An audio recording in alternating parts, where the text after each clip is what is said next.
So here's how to have unlimited energy as an entrepreneur. So I've built businesses that run mostly without me, and I'm not really spending on my lifestyle more money, so I don't really need to bring in more income. I've tried living the 4 hour or even 2 hour work week. It's not really for me. I end up feeling kind of depressed or even super bored. I'll be reading a ton, so it's not like I'm doing nothing. I'll be reading a ton. I was studying a lot about investing, doing my own investing, waiting for things to happen with the companies, mostly public stocks that I've invested in, and doing jujitsu. So it's kind of keeping myself busy, hiking, that kind of thing when we're in Colorado. But I still kind of felt something was missing. However, recently, in the past month, I think I found the secret to nearly unlimited energy, specifically as an entrepreneur. So the way that I think it works is I think there's kind of two phases for us as entrepreneurs. Phase number one, when you're first getting started, or maybe you've kind of found a new venture or something, but when you're first getting started, you think in your head, like, I just want to make a bunch of money. I don't think that really sustains motivation, because what happens is you start off, you spend a long time not making a ton of money, but then once you make it, then you're like, okay, cool, this is great, I've got more money, I can increase my lifestyle. Then your motivation there kind of caps off until you get to the next level, you have new experiences, that kind of thing. So I don't think that's really what's sustaining you in that first phase. I think what's sustaining you in the first phase is your drive to learn as much as possible. So you say you want to make money, but I think what really gives you the energy in that first phase is you're just learning like crazy. Like when I was building my first business, I was learning everything I possibly could about e-commerce. I was learning everything I possibly could about search engine optimization, then Google AdWords, then selling on Amazon, then selling on my own e-commerce websites. Then I eventually kind of was trying to figure out how to produce more profit in my business. So then I ended up figuring out this whole world of direct marketing and online marketing, sending emails, doing email copywriting, really tried to master the skill of copywriting, creating sales funnels, creating sales videos. Then that kind of leads you into the area of, creating hooks and creating offers and doing social proof and guarantees and scarcity. And you're just like a fire hose, just learning all that stuff. And then as your business grows, you got a whole new set of things to learn. Then you're learning how to hire people, how to manage people. You're learning about HR, about finances. You start learning about tax related topics and all these kind of things. And at first it's really cool. Some of the stuff you may be less interested in, like maybe accounting and that kind of thing, but it's still a whole new world that you're figuring out. You feel like every day you're learning something new. You're networking, meeting new people. And then at some point along that road, you end up kind of being seen as somewhat of an expert in certain areas. So you're going to be asked for advice. Like for me, built up expertise in e-commerce, some in direct marketing. And so I started speaking at some events. That was a whole new other experience. Like, how do I deliver presentations and communicate this stuff? And so it's just, you're learning so much in that first phase. Then you hit a wall. You've learned so much. You've learned all the basics about business. At the end of the day, there's always stuff to learn in business. But once you've been at it for, say, 5-10 years, you've seen most of it. You understand how the whole picture works, all the different elements. There's a lot there, from marketing, management, finance, accounting, product development, all that kind of stuff. But once you've been at it 5 to 10 years, you kind of got an idea of how the whole machine works. So then you kind of hit a wall. You're like, the passion for learning more about this stuff starts to kind of fizzle out. For me, I had been so marketing heavy. I think that's kind of my greatest skill in business. I ended up getting kind of bored with it, because I was like, I'm using the same old direct marketing tactics. How do I grab attention? How do I spell out the problem, solution? How do I give credibility? How do I give social proof? How do I design an offer with pricing, guarantees, scarcity? How do I remind them, give a warning? How do I drive all this stuff through video, through pages, through emails? I've done this stuff so many times, sometimes for literally the same product. This kind of makes me think of, when I would see Celine Dion. I never saw her in an actual show, but I would see her advertisements in Las Vegas. She had like a 10-year deal in Las Vegas where she would literally sing the same freaking songs 7 nights a week for 10 years. Like, that's insane to me. I mean, that's kind of what I felt like doing this marketing stuff. And I was like, what is the point? I was like, I've already made decent money. That's not a huge motivator in and of itself, even though I want to make more money. But just for the sake of making money was kind of, I couldn't wrap my head around it, because I'm like, I already understand I'm fine. Like, it's not going to make me any happier. And so that's where I kind of lived for a couple of years until about a month ago. And that brings you to phase 2. where you still think you want to make more money, and you probably do, because as entrepreneurs, at some point, I think we get wired to this idea of like, yeah, I'm going to build businesses, make a profit, make more money, but there's got to be something else there. So then I think at some point, when you've kind of capped out on that phase one, you're like, I'm kind of bored with all this business stuff. You start trying to learn different things. We got a member of ours that they sold a business for, I think, like $2 million, then another one for $5 million, he and his wife, and then they sold another one for like $10 or $16 million. And they're done. I mean, they live in a Midwest sort of city where they're kind of like, kings and queens of the castle. They've got the biggest house that they custom built. They've got the best lifestyle. They've got all the fancy cars. It's not that expensive of a place to live. It's not like they're living in, Palm Beach in Florida where a house is, $40 million or something crazy. They're not at that level. But for their lifestyle and stuff, they've kind of reached the peak. And so the guy, the husband, he's now, playing polo and stuff and doing these things with his life. I got another friend here in Austin that he sold his business for a ton of money with a business partner. And, he got very big into NFTs and then into biohacking and survivalism. It's like, you still want to learn. You still think like learning is the way to get out of this whole kind of slump of boredom.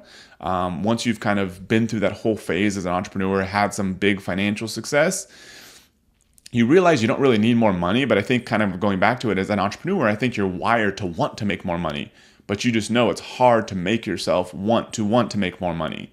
And so then you start kind of thinking like you're doing all these other random activities that you're kind of terrible at and maybe you can get interested in. But you have all these skills that you got super good at. Marketing and business and possibly finance. You know how to manage people. You know how to get people ramped up and producing at a high level.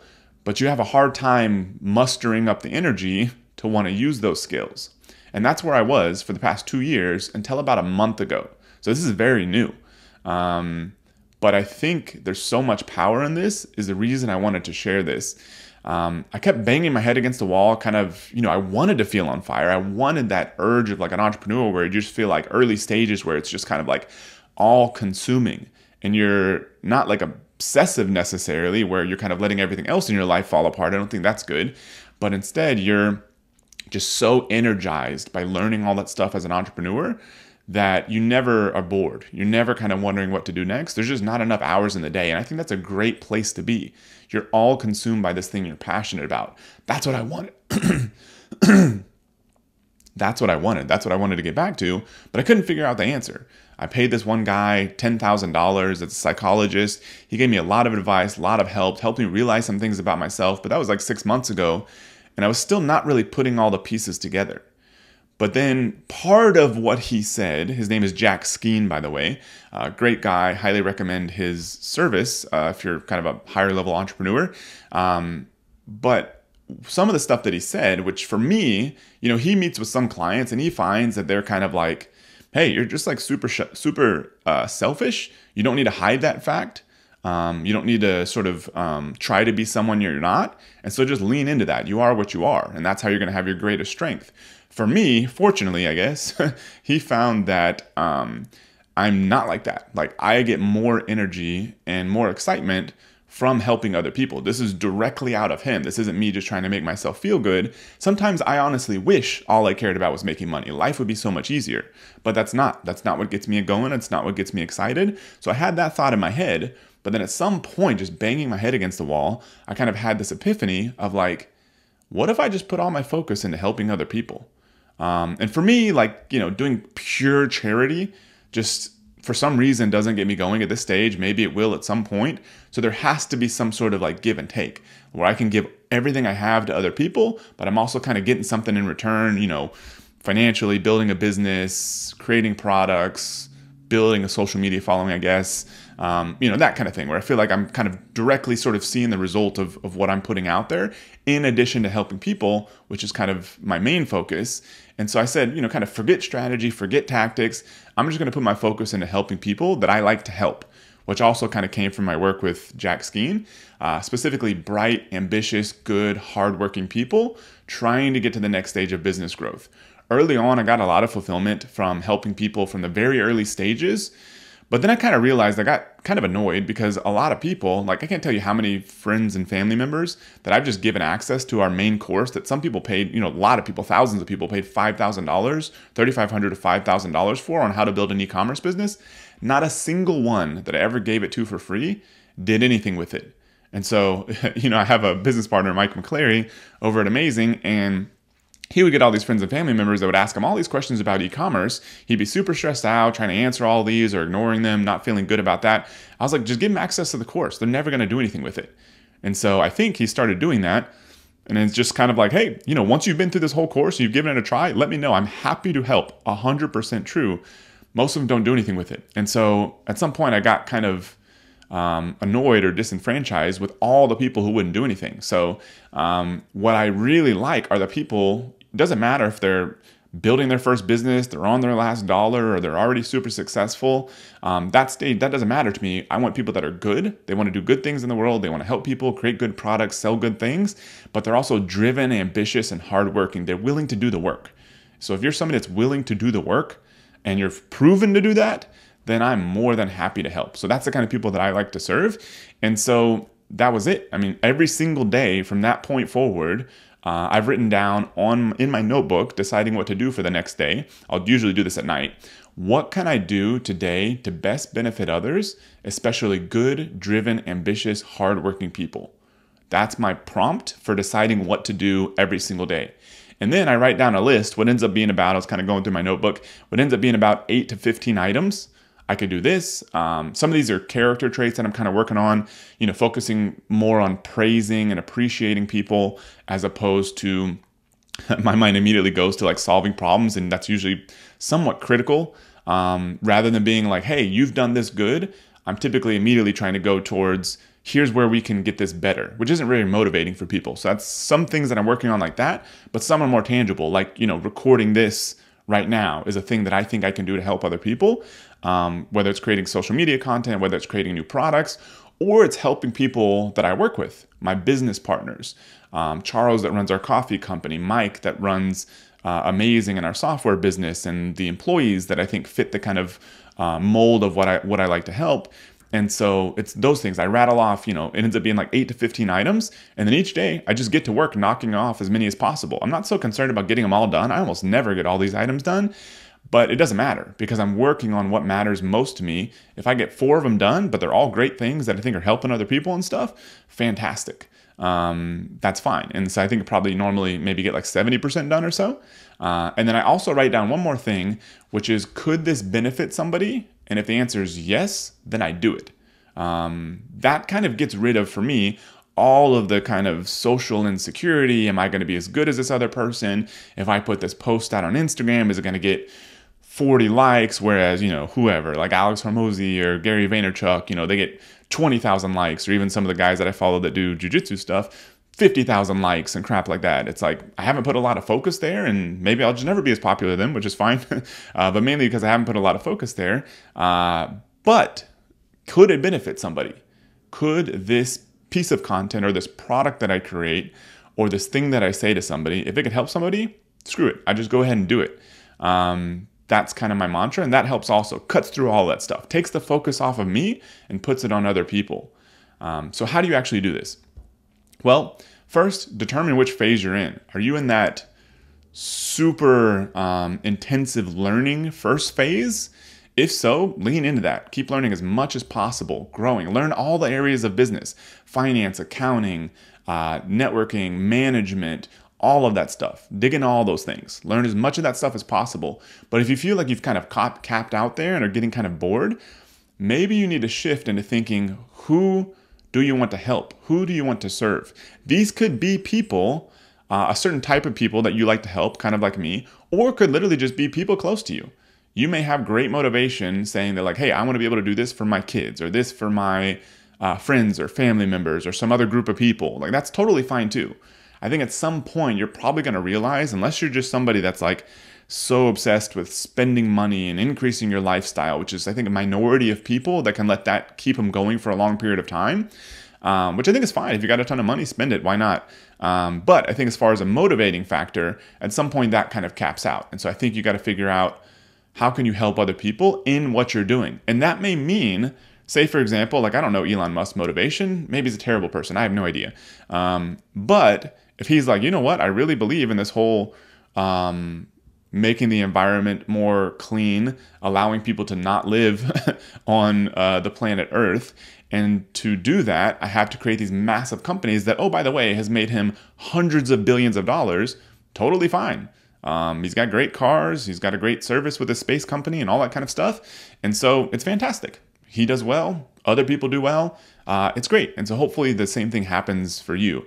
So if you're in that second phase, write down, I recommend, I did this, the specific names of people you want to help. Could be your kids, could be your spouse, could be some family members, could be some other people, or could be groups of people is fine also. Write that list down. Sometimes I'll go refer to it. Then each day, write down a list of the things you can do to serve those people. Like, how am I going to benefit these people? And that may mean that, hey, I need to cut out these expenses in my business to make it more profitable. Or it may mean I need to launch this new product, or I need to put this piece of content out there, or I need to send a message or text message or email to this person, or have a call or sort of a coffee with somebody. Any of those kind of things. And then a few extra quick tips, because you're going to have doubts in this process. I recommend, and I got this from somebody's book, an old school sales guy, I can't remember, but each morning listen or read to 15 minutes of positive attitude material. I at some point got kind of disenfranchised with some of these self-development books. I feel like I'd been through all that stuff even before all the business stuff, but there's good stuff in there. And so a few that I've done recently, I literally just try to read 15 minutes in the morning, first thing, kind of set your mind right. So you're putting positive stuff in your head, because a lot of the negative stuff is kind of what comes from the outside, which you can't control. And so as long as you're kind of priming your brain, I think it's you're going to have better days. And so one of the books that I've been doing that recently with, it's called No Excuses by Brian Tracy, old school self-development book, How to Win Friends and Influence People, and any books or videos from John Wooden, the basketball coach. All good stuff. There's a million other resources like that. If you have ones that you like, fantastic. Then each night, last thing, is think positively about what you're going to create in the future or the results that you're going to achieve. It's easy to ruminate on negative stuff right before you're going to sleep. Instead, spend that time thinking about what you're going to create in the future or the results you're going to achieve. Just, you can think about anything, so you might as well force your brain to think about something good. So do that each night, and then each morning you're getting some positive material in your head. You're kind of bookending your day with good stuff, and then throughout the day, you're kind of getting to work on doing the things that you need to do to make the impact that you want to make. And I think that's what's given me, I mean, I basically can't have enough hours in the day to do the stuff that I want to do, versus if you were to backtrack like a couple months ago, I was extremely bored. Like, what the hell do I do with my day? I mean, got plenty of income coming in, lifestyle's fine, nothing's bad happening in life. What the heck do I do with my day? To having basically unlimited energy, and I think this will work for you also. So final example to kind of wrap up is, I don't think this is just me that's discovered this. Could run through a lot of different examples. I mean, maybe Elon Musk is an example, but another one that I've never really heard people talk too much about in this context, but I believe is true, is Warren Buffett. I've been to 2 of his annual meetings now. I've read basically every book written about Warren Buffett. I've watched all the short clips from all of his annual meetings that you can find on CNBC, and have really dove deep. I mean, I literally have a book sitting behind me that's like his annual letters from like 1965 or something, literally page by page. It's like a textbook of just his annual letters. I've gone that deep into this thing. And one of the things that took me a while to realize, I'm like, what the heck kept this guy going? It was very interesting, the first annual meeting that I went to, because he does the whole part that he's kind of famous for, where he answers questions for like 6 hours with his business partner, Charlie Munger.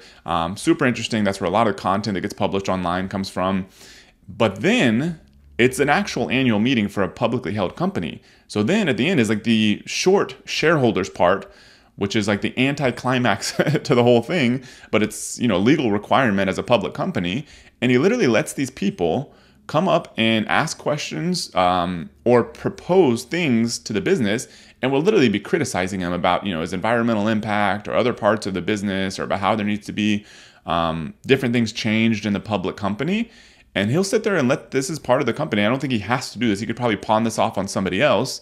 But he'll sit there and then they'll ask these questions. And a lot of times they're getting booed from the audience because everyone in the audience is like, 99% is there to 100% to support him as huge fans like I am. But he'll take those questions. But it makes you wonder, like, why the hell is he doing this? Like, he has no reason to have to do all that stuff at this stage. He's got more money he's ever going to spend. He's probably got, maximum 10 years of life left, potentially less because he's 92 or 93. I think the reason that he's been able to keep going so long is because if you look at his original investment partnership, it included 7 friends and family members. That was their only investors other than him. I think he put in like $100 or something. It was his sister and her husband, an aunt, his father-in-law, an old roommate, the roommate's mother, and his lawyer. These were the original investors in his partnership. And some of those people remained investors and still are for the life of what became Berkshire Hathaway. And so I think that's what's kept him going, is he knows the people that own parts of his company. And so far beyond his own financial needs, he's felt this need to serve those other people, to protect their money, to make good decisions as a leader, financially, ethically. And I think that's what's kept him going so long. So a lot of people, I think, have kind of found this out one way or another, and hopefully you do too. So if you like this video, please subscribe, and I'll see you tomorrow.